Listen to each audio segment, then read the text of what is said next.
جی بچے کا نام رکھنا ہے، ماں اور باپ میں اختلاف ہو گیا ہے۔ امام ابن تیمیہ کا یہ کہنا ہے کہ اگر اختلاف ہو جائے تو فادر کا رائٹ زیادہ ہے، اور جو حدیث آپ نے مجھے بھیجی ہے اس حدیث سے آپ کو خود بھی نہیں لگ رہا کہ اس میں کہاں پہ آرڈر آیا یہ والا۔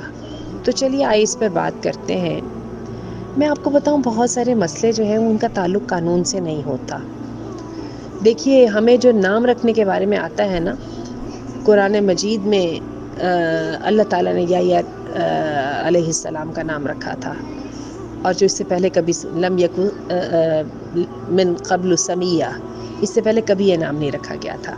اور دوسرے نمبر پہ آتی ہیں جو عمران کی زوجہ تھی، جو سیدہ مریم کی والدہ تھیں، انہوں نے کہا کہ انی سمیتھا مریم، میں نے اس کا نام مریم رکھا ہے۔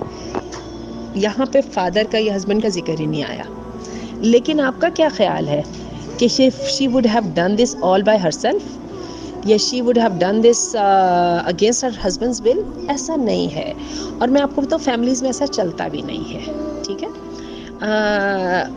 وہ فادر، امام ابن تیمیہ کی ایک سوچ ہے، چونکہ وہ سمجھتے ہیں کہ باپ کا رائٹ ایک وَلِلرِّجَالِ عَلَيْهِنَّ دَرَجَةٌ، مردوں کو ایک درجہ زیادہ فضیلت ہے۔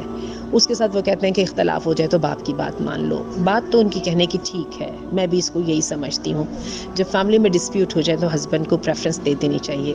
لیکن مجھے سمجھ نہیں آ رہی اس بچے کی ماں جس نے اس کو جنم دیا ہے، اس کو چھوڑ کے تو husband will be all content کہ بھئی میں نے جو ہے نام اس کا جو ہے وہ میں نے خود رکھ دی ہے اور اس کی ماں جائے بھاڑ میں، یا ماں یہ سمجھتی ہے کہ باپ جو ہے اس کا حق جائے بھاڑ میں، جو اس کا باپ ہے، جو نام رکھ رہی ہوں وہ تو میں ہی رکھ رہی ہوں نا۔ میرا خیال ہے کہ things do not work in this وے۔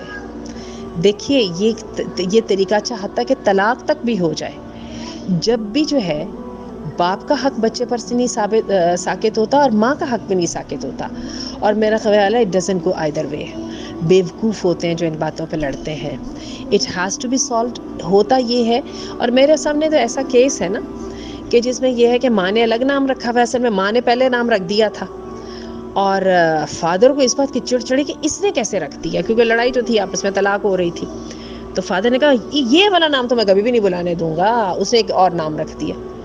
اب یہ ہے خیر چونکہ ان کی تو آپس میں طلاق ہو گئی نا، تو اب یہ ہے کہ لڑکی کے گھر والے اس کو اس نام سے بلاتے ہیں جو انہوں نے رکھا ہوا ہے، اور باپ کے گھر والے اس نام سے بلاتے ہیں جو باپ نے رکھا ہوا ہے۔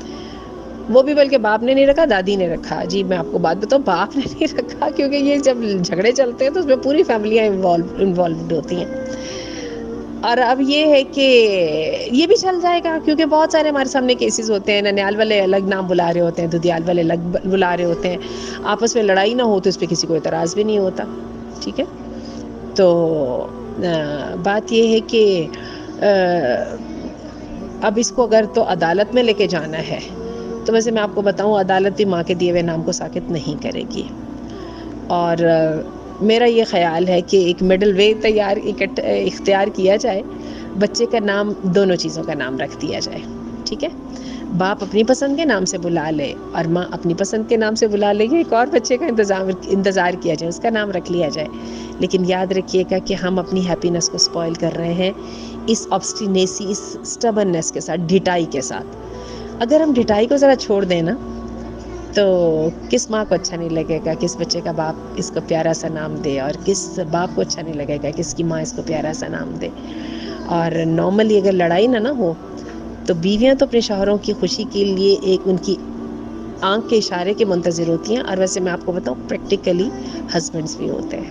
اپنی بیوی کو خوش دیکھنا ایک مرد کے لیے سب سے بڑی خوشی ہوتی ہے، یہ سائنس کہتی ہے، میں نہیں کہہ رہی ہوں۔ اور جب ایک بیوی خوش نہیں نہ ہوتی ہے تو جتنے مرضی میڈل مرد گلے میں ڈال لے اس کو کبھی خوشی محسوس نہیں ہوتی ہے۔ تو ذرا تھوڑا سا سیکریفائز کر کے دیکھیے، اللہ تعالیٰ آسانی فرما دے۔